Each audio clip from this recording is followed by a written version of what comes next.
More and more people travelled on the Fat Controller's railway. More and more ships came to the harbours. The trucks complained bitterly. But then trucks always do, and no one takes much notice. "Dirty trucks, dirty sidings, ugh," put in James. "Silence," ordered a well-known voice. "Let me tell you that an engine for goods work will arrive from Scotland tomorrow." The Fat Controller stared. "Did you say 2 engines, Inspector?" "Yes, sir." "Then send the other back at once." "Certainly, sir. But there is a difficulty." "What do you mean?" "The 2 engines are exactly alike, sir, and have no numbers." The Fat Controller seized his hat. "We'll soon settle that nonsense." The 2 engines greeted him cheerfully. "I hear you've lost your numbers," he said. "How did that happen?" "Me mourner slyly slip it off, sir. You ken how it is." "I know. Accidentally, on purpose." The twins looked pained. "Sir, you wouldn't be thinking we lost them on purpose." "I'm not so sure." "What are your names?" "Donald and Dougie, sir." "Good," he said. "One of you," said the Fat Controller, "is playing truant. I shall find him out and send him home. Inspector," he ordered, "give these engines numbers and set them to work." Soon workmen came to give the twins their numbers. Donald was 9 and Douglas 10. "No 9 and 10, smiled the inspector. "Here's Duck. He'll show you round before you start work." The twins enjoyed themselves and were soon friends with Duck. They didn't mind what they did.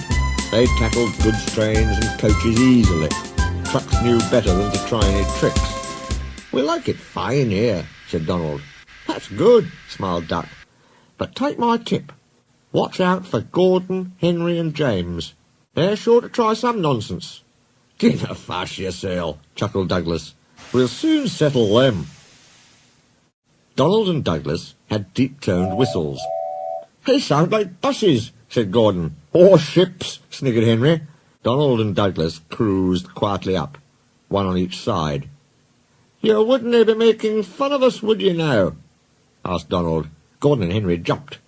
"No," said Gordon. "No, certainly not," said Henry. "That's fine," said Douglas. "Now just mind the both of you, and keep it that way." That was the way Gordon and Henry kept it. Every day, punctually at 3:30, Gordon steams in with the express. It is called the Wild Nor'Wester, and is full of people from England, Wales and Scotland. There is also a special coach for passengers travelling to places on Thomas's branch line. Thomas is very proud of his special coach. One afternoon, Douglas helped Duck in the yard, while Donald waited to take a goods train to the other end of the line. As Duck was busy arranging Donald's trucks, Douglas offered to take away Gordon's coaches. Douglas was enjoying himself, when an awful thought struck him. "I hope the Fat Controller doesn't find out I shouldn't be here. I couldn't abide going back." He worried so much over this that he forgot about Thomas's special coach. Then ambled along to join Donald at the water column.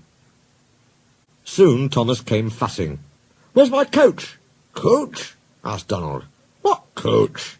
"My special coach that Gordon brings for me. It's gone. I must find it." He bustled away. "Losh sakes," said Douglas. "I maun have stowed the special coach with the others." A mob of angry passengers erupted from the siding. "Now listen," said Douglas's driver. "We'll change tenders. Then I'll wire with ye, Donald, and take yon goods. Quick now, do as I say."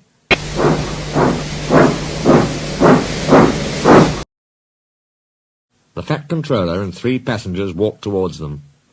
But Donald, with Douglas's tender, number 10, was out and away with the goods before they came near.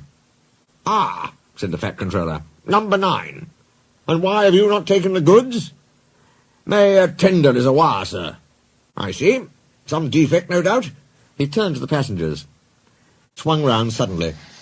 "Douglas," he rapped, "why are you masquerading with Donald's tender?"